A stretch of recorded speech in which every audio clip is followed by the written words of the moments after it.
Welcome to வாங்க English படிக்கலாம் channel. I am your English teacher Mohanapriya speaking. இன்னைக்கு கிளாஸில் நாம் பார்க்க போகிறது 5th unit supplementary all summer in a day. இது எழுதினவர் யார் அப்படின்னா ரே பிராண்ட்.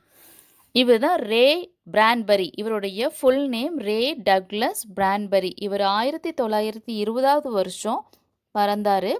இவர் 2012 வரைக்கும் இருந்தார். இவர் நிறைய சயின்டிஃபிக் ஃபிக்ஷன்ஸ் எழுதியிருக்காரு. இவருடைய கதைகளை அடித்தளமாக வச்சு தான் நிறைய டெலிவிஷன் சீரியல்ஸும் படங்களும் எடுத்திருக்காங்க. இவர் மிக உயரிய விருதான புலிட்சர் பிரைஸ் அப்படிங்கிற விருதை வாங்கியிருக்காங்க. இது சிறந்த புத்தகங்களுக்காக, சிறந்த எழுத்தாளர்களுக்காக கொடுக்கக்கூடிய ஒரு விருது. இவர் வாங்கியிருக்காரு.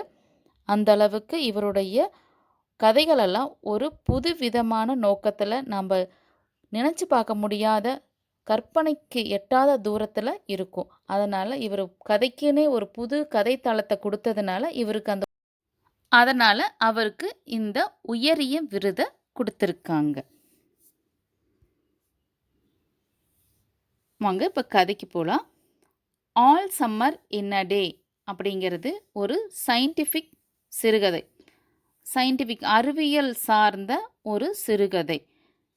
இது எப்போ எழுதினார் அப்படின்னா 1959 வருஷம் நம்மளுக்கு இந்த கதை கையில் கிடச்சிது. இந்த ஸ்டோரி ஃபுல்லாகவே வீனஸில் இருக்கிற குழந்தைங்கள பற்றின ஸ்டோரி. அவங்கெல்லாம் பிறந்த உடனேயுமே வீனஸ்க்கு போயிடுவாங்க. பாருங்கள், இதில் இடது பக்கம் இருக்கிறது நம்மளோட எர்த், வலது பக்கம் இருக்கிறது வீனஸ். இந்த குழந்தைங்க எல்லாருமே ஒரு குரூப் ஆஃப் குழந்தைங்கள வீனஸில் அங்கேயே இருக்கிற மாதிரி வளர்த்துவாங்க. அப்போ எந்த மாதிரி அட்மாஸ்பியரில் அவங்க இருக்கணும், எப்படியெல்லாம் அவங்களுடைய லைஃப் ஸ்டைல் இருக்கும் அப்படிங்கிற கதை தான் இது. இதில் ஒரே ஒரு பொண்ணு மார்கெட் அப்படிங்கிறவ மட்டும் ஏர்த்தில் இருந்து வீனஸ்க்கு போயிருப்பான். அவள் அங்கே போய் எப்படி அவங்க கூட அக்கமடேட் ஆகிறா அப்படிங்கிறது தான் கதை. அவளுக்கு எந்த மாதிரியான அனுபவங்கள் எல்லாம் ஏற்பட்டுச்சு அந்த ஆல்ரெடி அங்கே வீனஸில் இருக்கிற குழந்தைங்க கிட்ட அப்படிங்கிறத பற்றி தான் நம்ம பார்க்க போகிறோம். மற்ற எல்லா குழந்தைங்களுமே ஒரு 9 வருஷமாக அதே வீனஸில் தான் இருக்காங்க. ஆனால் மார்கெட் மட்டும் கடந்த 5 வருஷமாக தான் வீனஸில் இருக்கா. வீனஸ்க்கு அவள் போய் 5 வருஷம்தான் ஆச்சு. அப்போ இவ 4 வருஷம் இதுக்கு முன்னாடியே என்ன பண்ணியிருப்பா, எர்த் அப்படின்னா என்ன, எர்த்தில் வாழ்ந்திருப்பான். ஆனால் இந்த பிள்ளைங்கள்லாம் ஏர்த் அப்படின்னா என்னன்னே தெரியாது, சன்னா என்னன்னு தெரியாது. அவங்களுக்கு ஒரே ஒரு பிளானட் வீனஸ். நம்மளுக்கு எப்படி ஒரே ஒரு பிளானட் ஏர்த்தோ அந்த மாதிரி அவங்களுக்கு ஒரே ஒரு பிளானட் வீனஸ், அவ்வளவுதான். அதில் இருக்கிறது தான் அவங்களுக்கு உலகமே. ஆனால் இவ மார்கெட் ரெண்டையுமே பார்த்துருக்கா, ஏர்த்தையும் பார்த்துருக்கா, வீனஸையும் பார்த்துருக்கா. இந்த மாதிரி சுச்சுவேஷனில் ஒரு நாள் என்ன பண்ணுறாங்க, டீச்சர் கிளாஸுக்கு வராங்க. டீச்சர் கிளாஸுக்கு வந்துட்டு ஒரு 7 வருஷத்துக்கு ஒரு தடவை 2 மணி நேரம் மட்டும் சன் வரும் இந்த வீனஸில் அப்படின்னு, சூரியன் உதயமாகும், வெளிச்சத்தை நீங்கள் பார்க்க முடியும் அப்படின்னு சொல்கிறாங்க. வீனஸ் எந்த மாதிரியான ஒரு கிரகம் அப்படின்னு பார்த்தீங்கன்னா, ஃபுல்லாக 24 மணி நேரமும் மழை பெஞ்சிக்கிட்டே இருக்கும். அவங்களுக்கு எப்பெல்லாம் லைட்டு போடுறாங்களோ அப்போல்லாம் அவங்களுக்கு பகல், எப்பெல்லாம் லைட் ஆஃப் பண்ணுறாங்களோ அப்போல்லாம் அவங்களுக்கு தூங்குகிற டைம், நைட் டைம். இந்த மாதிரி இருக்கிற சூழ்நிலையில் ஒரே ஒரு நாள் 2 மணி நேரம் மட்டும், அதுவும் 7 வருஷத்துக்கு ஒரு தடவை அந்த சூரியன் வரும் அப்படின்னு சொல்லிட்டு அந்த சூரியன் வரும்போது நீங்கள் எந்த அளவுக்கு ப்ரிகாஷனாக இருக்கணும். இப்போ நம்மளுக்கு மழை வரும்போது அதுக்கு எல்லாம் நம்ம பாதுகாப்பு தேடணும் அப்படின்னு சொல்லுவாங்க இல்லையா, அதே மாதிரி அந்த டீச்சரும் சொல்கிறாங்க, உங்களுக்கு ஃபஸ்ட்டு நீங்கள் பிறந்ததுலேருந்து முதல் 2 வயசாக இருக்கும்போது வந்திருக்கும். அதுக்கப்புறம் 7 வருஷம் கழிச்சு இப்போ தான் நீங்கள் சூரியனை பார்க்க போகிறீங்க. ஸ்கின் அலர்ஜியெல்லாம் வராமல் இருக்கிறதுக்கு நல்ல லோஷன்ஸ் எல்லாம் கையிலலாம் போட்டுக்கோங்க அப்படின்னு சொல்லிட்டு, ஜர்க்கின்ஸ் போட்டுக்கோங்க, அதுக்குரிய ஜர்க்கின்ஸ் போட்டுக்கோங்க. அந்த மாதிரி நிறைய அவங்களுக்கு ப்ரிகாஷன்ஸ், பாதுகாப்பு வழிமுறைகள் சொல்லிவிட்டு உங்களுடைய கற்பனைக்கு சூரியன் எப்படி இருக்கும்னு சொல்லுங்கள் அப்படின்னு ஒவ்வொருத்தரையாக கேட்டுக்கிட்டே வருவாங்க. இவ எந்த மாதிரி இருப்பான்னா, இவ யூஎஸ்ஏல ஒஹியோ அப்படிங்கிற பிளேஸ்லேருந்து வந்திருப்பான். யூஎஸ் கண்ட்ரியில் இருந்து இவ இப்போ ரொம்ப தின்னா வெளுத்து போயிருப்பான். இவள பார்க்குறதுக்கே வந்து மத்த பசங்கள்லாம் ஸ்ட்ராங்கா இருக்கிற மாரி இருப்பாங்க. இவ மட்டும் ரொம்ப வீக்கா இருக்கிற மாரி இருப்பா. அதனால மத்த பசங்களுக்கெல்லாம் இவ மேல ஒரு வெறுப்பு இருந்துகிட்டே இருக்கும். அது இல்லாம இவங்க வ் வேற, அவங்க வேற அப்படிங்கிற ஒரு திங்கிங்கே அந்த பசங்களுக்கு இருக்கும். இவ அந்த சூரியன பத்தி ஒரு கவிதை எழுதுவா. மத்தவங்களுக்கெல்லாம் அந்த சூரியன் அப்படிங்கிறது எப்படி இருக்கும் அப்படின்னா, ஒரு பயங்கரமான நெருப்பு குழம்பு அப்படிங்கிற மாரி தான் மத்த குழந்தைங்களுடைய பார்வையில இருக்கும். ஆனா மார்க்கெட் பொறுத்தவரைக்கும் சன் அப்படிங்கிறது ஒரு சின்ன காயின் மாரி நம்ப தொட முடியாத தூரத்தில இருக்கிற ஒரு பொருள் அப்படிங்கிற மாதிரி தான் இவளுக்கு தெரியும். இத சொன்னா அங்க இருக்கிற யாருமே ஒத்துக்க மாட்டாங்க. அவங்க தியரட்டிக்கலா மட்டும் தான் படிச்சிருக்காங்க. அதுக்கப்புறம் ஒரு நாள் அவ அங்க இருக்கிற ஷவர்ல குளிக்கிறதுக்கு பயந்துக்குவா. குளிக்க பயந்துகிட்டு என் தலையில தண்ணியே படக்கூடாது அப்படின்னு சொல்லி ரொம்ப அழுது அடம் பிடிப்பா. அடம் பிடிச்சதுனால மத்த பசங்களுக்கெல்லாம் அவ மேல ஒரு வெறுப்பு வந்துரும். அது மட்டும் இல்லாம அவங்க அப்பா, அம்மா வந்து அவள சீக்கிரம் கூட்டிட்டு போயிருவாங்க. இவ கூட நம்ம ஃப்ரெண்டா இருந்தாலும் வேஸ்ட்டு தான். சீக்கிரம் அவ வந்து திரும்ப எர்த்துக்கே போயிருவா அப்படிங்கிற ஒரு மென்டாலிட்டில அவ கூட யாருமே க்ளோஸா இருக்கவே மாட்டாங்க.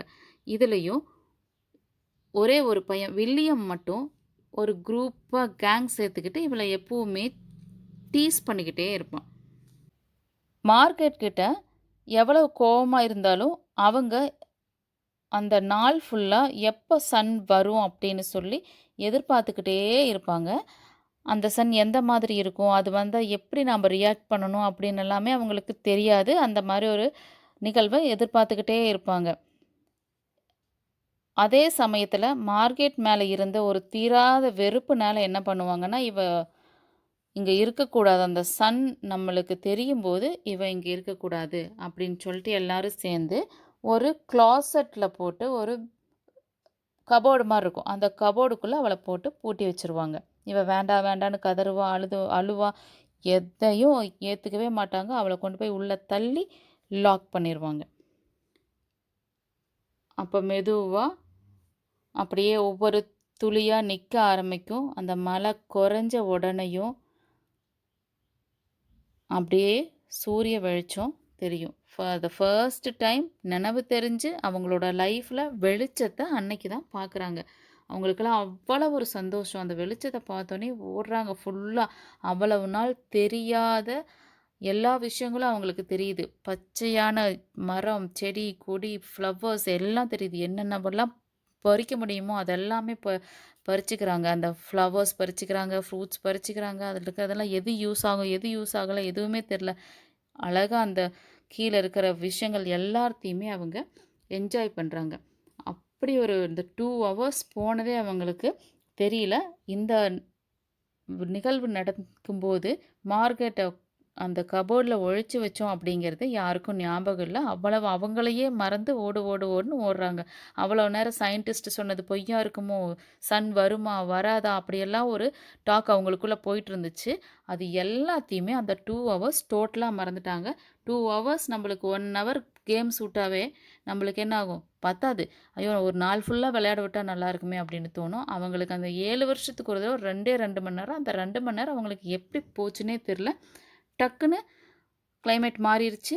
ஒரு மாரி இருட்டாக ஆரம்பிச்சிருச்சு. திரும்ப அந்த ரெயின்போ அப்படியே ஃபேட் ஆச்சு.